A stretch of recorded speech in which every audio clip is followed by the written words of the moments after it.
Hello दोस्तों, स्वागत है आप सभी का हमारे यूट्यूब चैनल में। दोस्तों आज हम शुरू करेंगे 65 पार्ट एएलपी और टेक्नीशियन का। जो लगातार हम इसकी सीरीज चला रहे हैं उसी के क्रम में आज हम आगे बढ़ाएंगे और आप सबका रिस्पांस मिल रहा है, इसके लिए आप सभी का बहुत-बहुत धन्यवाद। सपोर्ट भी आप सब कर रहे हैं, इसके लिए आप सबका बहुत-बहुत धन्यवाद।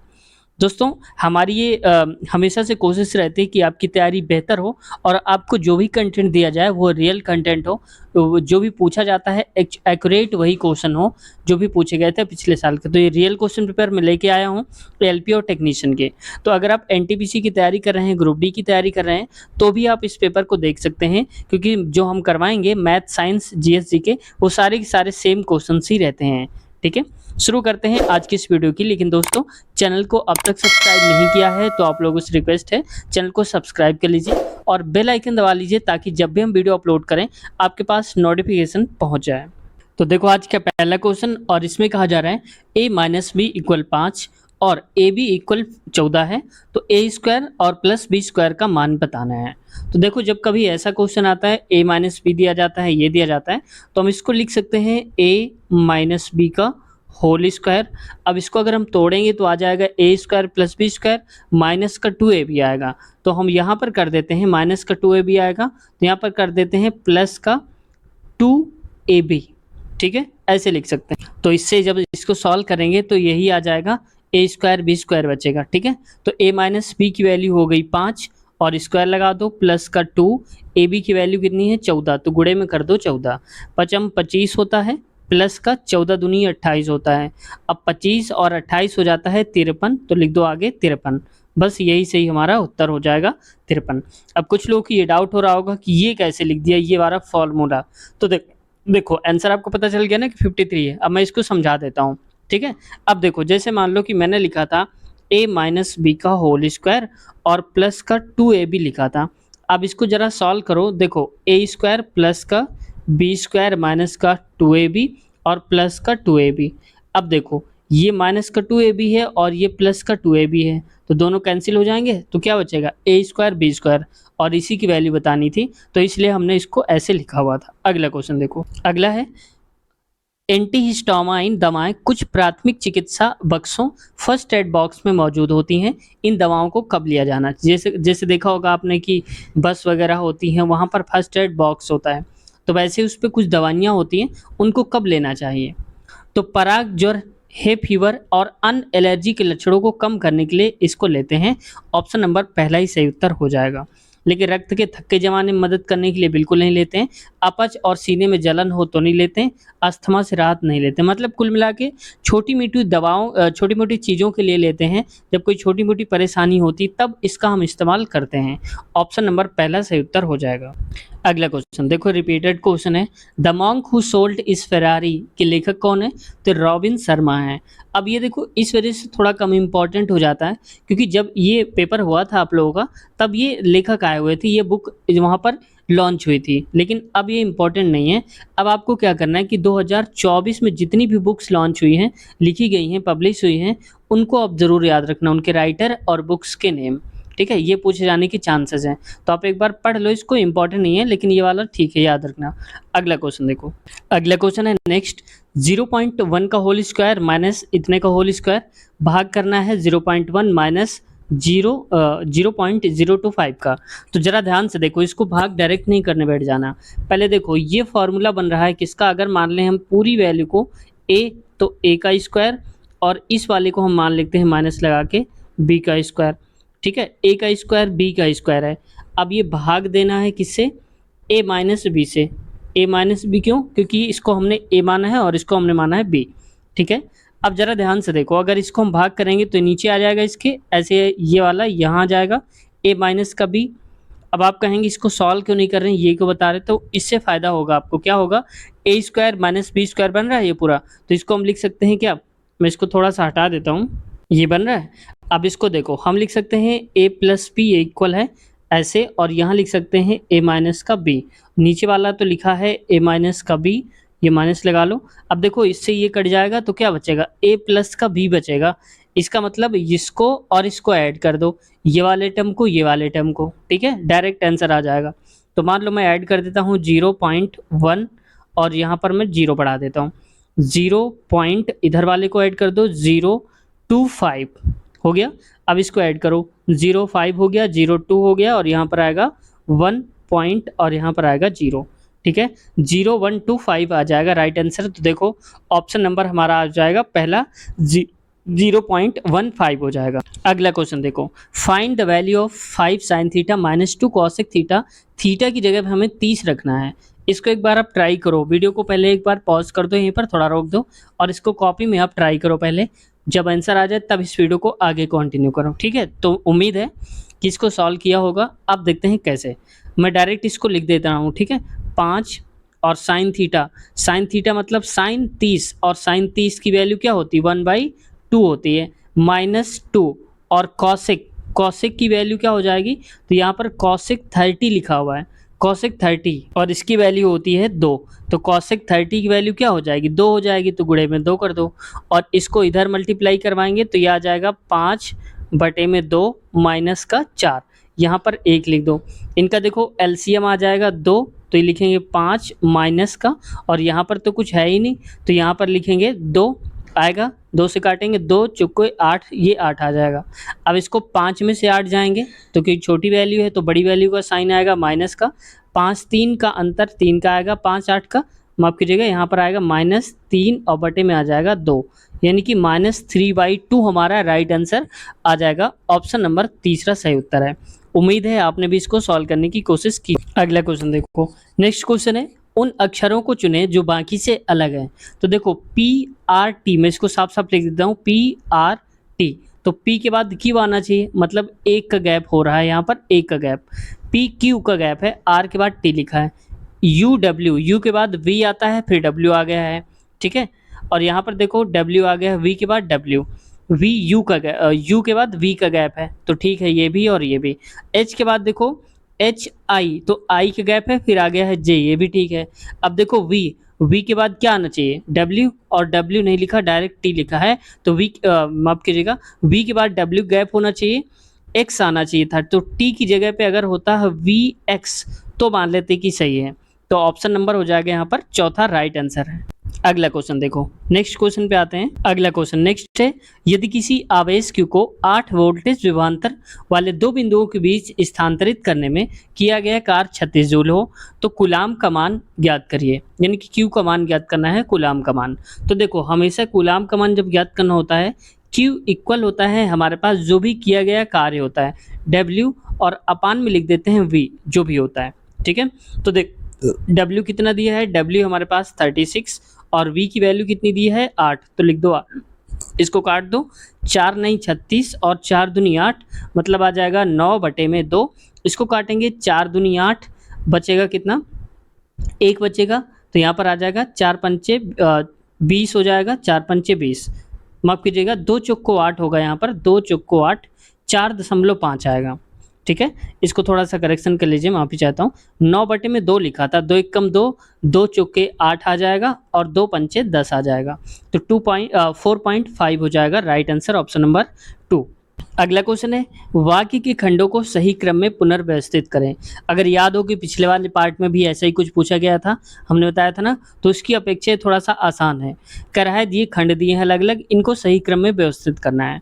तो मान लो कि अगर हम पहले ले लेते हैं, संभावना है कि उन्होंने वास्तव में चेकिंग यानी कि कपड़ा बदलना कर लिया है, लेकिन वे चेकिंग रूम से बाहर नहीं आए होंगे, एक कपड़ा निराशाजनक, तो ये बन नहीं रहा है।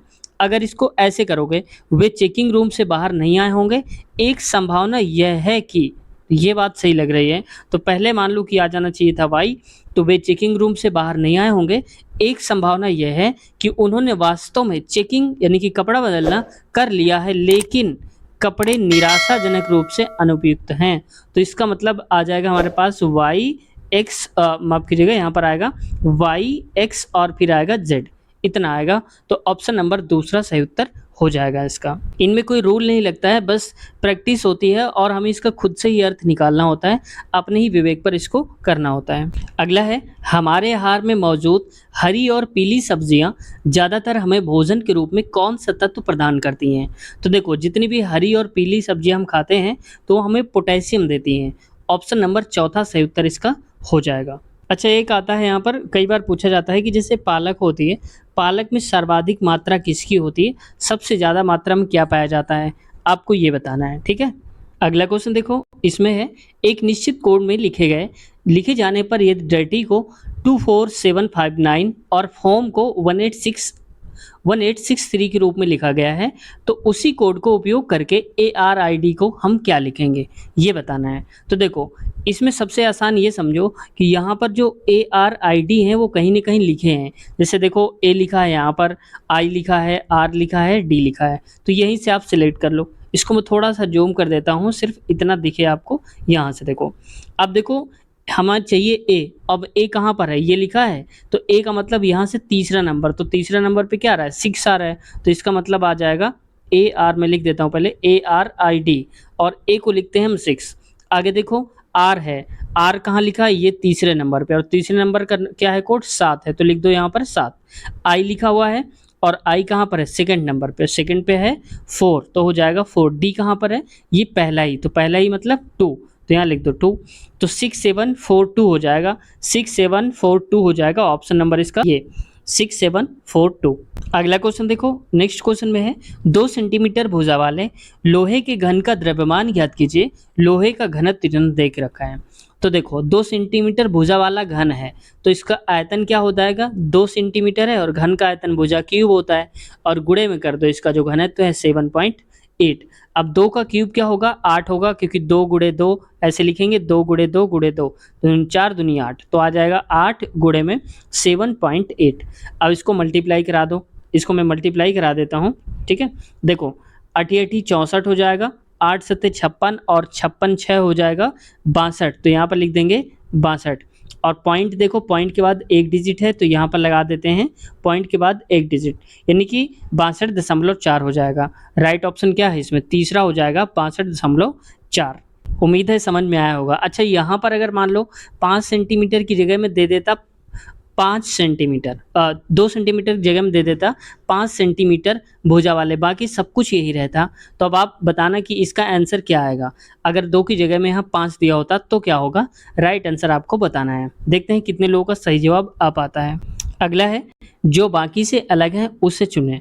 तो देखो, एक हिसाब से देखो, पिता, पुत्र और भाई, ये तीनों 2 टाइप से चुन सकते हो कि ये सारे के सारे मेल हैं, और ये क्या हैं? फीमेल हैं, ऐसा भी कह सकते हो, ठीक है? दूसरा क्या कह सकते हो कि ये सारे के सारे जो हैं वो पिता पक्ष में होते हैं, तो ये सारे के सारे पिता, पुत्र और भाई जो होते हैं वो पिता की तरफ से होते हैं, जबकि सास जो होती है पत्नी की तरफ से होती है, उसका संबंध वहाँ से होता है, तो ऐसे भी समझ सकते हो, ठीक है? तो राइट आंसर इसका हो जाएगा ऑप्शन नंबर पहला ही। नेक्स्ट देखो, अगला क्वेश्चन देखो, इसमें कह रहा है यदि कोई दुकानदार 2700 रुपए पर एक वस्तु बेचता है तो वह 8% लाभ कमाता है, यानी कि 2700 की अगर बेचता है कोई चीज़ तो 8% का उसको लाभ हो जाता है। यदि वह 3000 पर वस्तु को बेचे तो लाभ का प्रतिशत क्या होगा? यानी कि इसी को बढ़ाकर 3000 रुपये कर दिया जाए, इतने में बेचे तो लाभ प्रतिशत कितना हो जाएगा? सबसे पहले देख लो कि हमने खरीदा कितने का होगा, तो लाभ हो रहा है 8%, तो 8 लिख सकते हैं। 8% को हम क्या लिख सकते हैं? 8, और नीचे लिख सकते हैं 100। समझाने के लिए आपको बोल रहा हूँ, 4 दूनी 8, और इसको काट दो, 25 आएगा। 25 प्लस 2 रुपए का हो रहा है ना, जैसे मान लो 25 रुपए कोई चीज़ है तो 2 रुपए का लाभ हो रहा है, तो कितने रुपए हो गए होंगे? 27 और नीचे 25, यानी कि खरीदी थी हमने, कॉस्ट प्राइस हमारा 25 है, और सेलिंग प्राइस है 27, हमारे हिसाब से 27 रुपये, क्वेश्चन के हिसाब से 2700 रुपये, तो 2700 कर दो। तो मैं इसको और आसान कर देता हूँ, यहाँ पर लिख देता हूँ 27 बटे में 25 बराबर हो जाएगा ये 2700, लेकिन 2700 ये नहीं है, 2700 इसकी वैल्यू है, तो एक की वैल्यू क्या आ जाएगी? 27 से भाग दे दोगे तो एक की वैल्यू आ जाएगी 100, तो 25 की वैल्यू क्या आ जाएगी? 25 और गुणे में 100, यानी कि 2500। अब ये समझो कि हमने 2500 रुपये की वो चीज़ खरीदी थी, अब बेच कितने में रहे? 3000 रुपये में। तो ये देखो कि अगर हम 2500 की कोई चीज़ है उसको बेच रहे हैं 3000 रुपये में, तो कितने का अंतर हो जाएगा? ये हो जाएगा 500 रुपये का लाभ होगा, और नीचे जो हम खरीद के लाते हैं 2500 का, तो 2500 कर दो, गुणे में 100 कर दो, ठीक है? अब देखो, जीरो से डबल जीरो कट गए तो बचेगा 500 बटे में 25, तो इसको आगे लिख दो 500 और बटे में हो जाएगा 25, 25 से कम 25, 25 दूनी 50, यानी कि 20% आ जाएगा। तो राइट आंसर हमारा हो जाएगा, परसेंटेज जो लाभ होगा वो हो जाएगा 20%। तो ऑप्शन नंबर देख लो, इसमें सही होगा चौथा वाला 20% का लाभ होने वाला है। परसेंटेज वाली हमने क्लास एकदम विस्तारित रूप से करा दिया है, सारे हमने क्वेश्चंस लिए हैं बेसिक से हाई लेवल तक के। अगर आप देखना चाहते हैं तो इसी वीडियो के नीचे आपको लिंक मिल जाएगी परसेंटेज चैप्टर की, ठीक है। साथ ही साथ आप लोग लाइक नहीं करते हैं तो आपसे रिक्वेस्ट है लाइक कर दीजिए, क्योंकि थोड़ा सा आपका एक लाइक भी हमें बहुत बड़ा मनोबल प्रदान करता है, ठीक है। सब्सक्राइब तो आपने कर ही दिया होगा, ऐसी उम्मीद करके चलते हैं। अगला क्वेश्चन देखो, नेक्स्ट में है निम्नलिखित में से किस प्राप्तकर्ता को मरणोपरांत दादा साहेब फाल्के पुरस्कार से सम्मानित किया गया था, यानी कि किनको मरने के बाद पुरस्कार दिया गया था दादा साहब फाल्के। तो ये थे विनोद खन्ना, ऑप्शन नंबर चौथा सही उत्तर हो जाएगा। और ये सेम टू सेम क्वेश्चन जो है वो एसएससी में पूछा गया था, 10+2 के एग्जाम में ही पूछा गया था, 2019 में पूछा गया था, ठीक है, याद रखना। अगला क्वेश्चन, अगला है एक कथन दिया गया है, इसके बाद दो धारणाएं, पहला और दूसरा है। आपको कथन को सत्य मान के चलना है, भले ही ये समान रूप से ज्ञात तथ्यों से भिन्न हो। अब डायरेक्ट हम आते हैं अपने कथन पर। तो कथन हमारा कुछ इस प्रकार से दिया हुआ है, तो देखते हैं पहले स्टेटमेंट क्या है। आपको अस्थायी आधार पर प्रशिक्षु लेखाकार के रूप में नियुक्त किया गया है। एमकॉम की अंतिम परीक्षा उत्तीर्ण होने के परिणाम प्रस्तुत करने पर आपका रोजगार स्वतः ही स्थायी हो जाएगा। यानी कि अभी एमकॉम का आपका रिजल्ट नहीं आया है, इस वजह से आपको अस्थायी आधार पर रखा जाता है। जैसे ही आप जो परीक्षा परिणाम है कि हम पास हो गए हैं, इसको आप वहाँ पर मार्कशीट जमा करेंगे तो स्थायी हो जाएगा आपका जो काम है। अब देखते हैं नियुक्त पत्र का एक अंश है। अब मान्यताएं हम क्या लगा सकते हैं, एमकॉम अंतिम परीक्षा एक अकाउंटेंट की क्षमता का एक उचित प्रमाण है। ये बात सही बात होगा, क्योंकि तभी तो कह रहा है कि एमकॉम के लिए अगर आप एमकॉम का लास्ट ईयर वाला परीक्षा परिणाम उत्तीर्ण वाला अगर आप प्रस्तुत कर देते हैं तो आपकी नौकरी कैसी हो जाएगी, स्थायी हो जाएगी। अगला देखो, दूसरे में क्या कह सकते हैं, सभी प्रशिक्षुओं को अस्थायी आधार पर नियुक्त किया जाता है। देखो सभी को किया जाता है कि नहीं किया जाता, यहाँ पर कुछ नहीं दिया, वो सिर्फ उसकी बात कर रहा है, किसी एक व्यक्ति की बात कर रहा है कि तुम्हें ऐसा करना पड़ेगा। बाकी को ऐसा होता है या फिर नहीं होता है तो ये फिक्स नहीं कह सकते, हो भी सकता है नहीं भी हो सकता। तो जब डाउट वाला हो कि हो भी सके और नहीं भी, तो उसको हम गलत ही मानते हैं। तो राइट ऑप्शन हमारा केवल पहला हो जाएगा। तो देखो यहाँ पर आंसर नंबर हमारा चौथा हो जाएगा, केवल धारणा फर्स्ट अंतर्निहित है। अगला क्वेश्चन देखो, नेक्स्ट क्वेश्चन में आते हैं और अगला क्वेश्चन है, ये कह रहा है उस विकल्प का चयन करें जो तीसरे शब्द से उसी प्रकार संबंधित है जिस प्रकार दूसरा शब्द पहले शब्द से संबंधित है। कविता में छंद होते हैं, वैसे ही पुस्तक में क्या होते हैं, पेज होते हैं। यानी कि कई छंदों से मिलकर कविता बनती है और कई पृष्ठों से पन्नों से मिलकर के एक पुस्तक बनती है। तो राइट आंसर हमारा हो जाएगा दूसरा वाला, करेक्ट आंसर हो जाएगा। नेक्स्ट क्वेश्चन में देखते हैं। अगला क्वेश्चन, ए अकेला 35 दिनों में एक कार्य कर सकता है और बी उसे 14 दिनों में कर सकता है। यदि वे दोनों 5 दिनों के लिए इस पर एक साथ काम करते हैं तो कार्य कितना शेष बचा ये बताना है। देखो ए करता है 35 दिनों में तो लिख दो 35, और बी करता है कितने दिनों में, 14 दिनों में। अब इन दोनों को ले लो एलसीएम तो आ जाएगा 70। तो 35 दूनी 70 होता है और 14 पंचे 70 होता है। मतलब ए की क्षमता है 2 और बी की क्षमता है 5, ठीक है। अब आगे देखो, यदि भी दोनों मिलकर के 5 दिन काम करें तो दोनों मिल जाएंगे, तो दोनों का मतलब ए प्लस बी, और क्षमता ए की 2 और प्लस का 5, क्यों, क्योंकि इसकी भी और इसकी भी क्षमता। तो टोटल क्षमता हो गई कितनी, 7, और 7 क्षमता हो गई। 5 दिन तक काम किया तो 5 से गुणा करा दो, यानी कि 5 7 35, 35 काम तो हो गया, 70 में से 35 काम हो गया है। तो देखो यहाँ पर मान लेता हूँ कि यहाँ पर टोटल काम था 70 और काम कर दिया इन्होंने 35, तो बचेगा कितना, 35 बचेगा। यानी कि 70 में से आधा काम हो गया, आधा काम बचा। तो देखो राइट ऑप्शन क्या हो जाएगा हमारा, पहला ही, आधा काम बचेगा, शेष काम हमारा 35 ही तो है, यही बताना था। अगला क्वेश्चन देखो, नेक्स्ट क्वेश्चन में आते हैं और यहाँ पर कहा जा रहा है एक कथन नंबर पहला है सभी झंडे बैनर। तो हमने बताया था जब कभी सभी वर्ड आ जाता है तो सभी वाले को अंदर रखते हैं, ठीक है। तो मैं इसको ऐसे बना लेता हूँ, इसको थोड़ा सा मैं चेंज करूँगा तो यहाँ पर आ जाएगा, ये कुछ बन नहीं रहा, क्या हो गया, अरे यार ये सब थोड़ा सा ऐसे आ जाएगा, ठीक है। अब सही है। अब कह रहा है सभी झंडे, तो हमने बोला था सभी जिसके साथ जुड़ा होता है वो अंदर होता है। झंडे को मैं JH लिख देता हूँ, झंडुबाम वाला JH हो गया, और बैनर को मैं लिख देता हूँ B, ठीक है। अब कह रहा है कुछ झंडे प्रतीक हैं, कुछ झंडे हैं, जब कुछ आता है तो थोड़ा सा सर्कल उसमें होता है, ये मान लो कि इस प्रकार से कुछ आ जाएगा। अब सभी कुछ झंडे क्या हैं, प्रतीक हैं, तो यहाँ पर मान लो प्रतीक को मैं लिख देता हूँ P के नाम से। अब आगे देखो क्या कह रहा है। अब यहाँ निष्कर्ष हम क्या निकाल सकते हैं, कुछ प्रतीक चिन्ह बैनर हैं। तो कुछ प्रतीक बैनर हैं, क्यों बैनर हैं, क्योंकि देखो बैनर वाला बड़ा वाला गोला है और इसके अंदर प्रतीक ये आ रहा है, ये वाला हिस्सा मैच कर रहा है, तो ये पहला तो सही हो गया। दूसरा कह रहा है सभी बैनर प्रतीक चिन्ह है, सभी बैनर, तो बैनर जो है सभी, सभी का मतलब है कि इसके बाहर भी कोई एक गोला होगा, जबकि ऐसा कुछ भी नहीं है। ठीक है, आगे देखो, तो आते हैं नेक्स्ट में, और इसमें कह रहा है सभी बैनर, तो बैनर की बात तो हो ही नहीं रही थी वहां सभी, क्योंकि सभी ने तो नहीं आ रहा ना, बैनर सबसे बाहर ही आ रहा है। कोई प्रतीक चिन्ह बैनर नहीं, ये भी गलत है, प्रतीक चिन्ह बैनर नहीं है, तो ऐसा भी नहीं है, तो कोई भी ऑप्शन सही नहीं, केवल पहला ही सही था, ये वाला कुछ प्रतीक चिन्ह बैनर हैं, इसको काटेंगे नहीं, कुछ प्रतीक चिन्ह बैनर है, ये सही है। ठीक है, ऑप्शन नंबर चौथा राइट ऑप्शन हमारा हो जाएगा, यहाँ से आप देख सकते हैं। जिसको डाउट हो तो मैं एक बार फिर से बना के दिखा देता हूँ आपको। यहाँ पर लिखा था सभी झंडे बैनर हैं, तो सभी झंडे बैनर हैं, तो ऐसे मान लो, तो सभी झंडे को हम क्या लिख सकते हैं, जेएच लिख सकते हैं, और बैनर को हम बी लिख सकते हैं। इतनी बात क्लियर है। अब कह रहे हैं कुछ झंडे प्रतीक हैं, तो कुछ झंडे मतलब ये वाला, और प्रतीक है मतलब पी वाला, तो कुछ झंडे और प्रतीक मान लो यहाँ पर। अब यहाँ से ऑप्शन दिखाई दे रहे हैं, तो देखो कुछ प्रतीक चिन्ह बैनर हैं, कुछ प्रतीक चिन्ह का मतलब है कुछ पी वाला जो सर्कल है वो बी वाले पे मैच करेगा, तो देखो मैच तो कर रहा है इतना हिस्सा ये वाला, तो ये तो सही हो गया। दूसरा कह रहा है सभी बैनर प्रतीक चिन्ह है, सभी बैनर का मतलब है कि बी जो है ये अंदर होगा सभी बैनर, और इसके पूरे में ऊपर होगा पी, तो ऐसा बिल्कुल भी नहीं है, कोई प्रतीक चिन्ह बैनर नहीं है, यानी कि कह रहा है कोई भी पी वाला वो बी में टच नहीं होता, तो ये हिस्सा तो टच हो रहा है ना ये वाला, ये तो इसमें नहीं वर्ड अगर ना होता तो सही हो जाता है, इस वजह से ये भी गलत है, केवल पहला ही सही है, तो इस वजह से मैंने बताया आपको कि केवल चौथा नंबर वाला राइट ऑप्शन हमारा हो जाएगा। इसके आगे वाले जो क्वेश्चन है फ्रेंड्स, ये वाले क्वेश्चंस हम करवाएंगे नेक्स्ट पार्ट में। आज की वीडियो हम यहाँ तक रखते हैं, यहीं तक इसको रखते हैं। अब तक वीडियो में आप बने रहे इसके लिए आप सभी का बहुत बहुत धन्यवाद।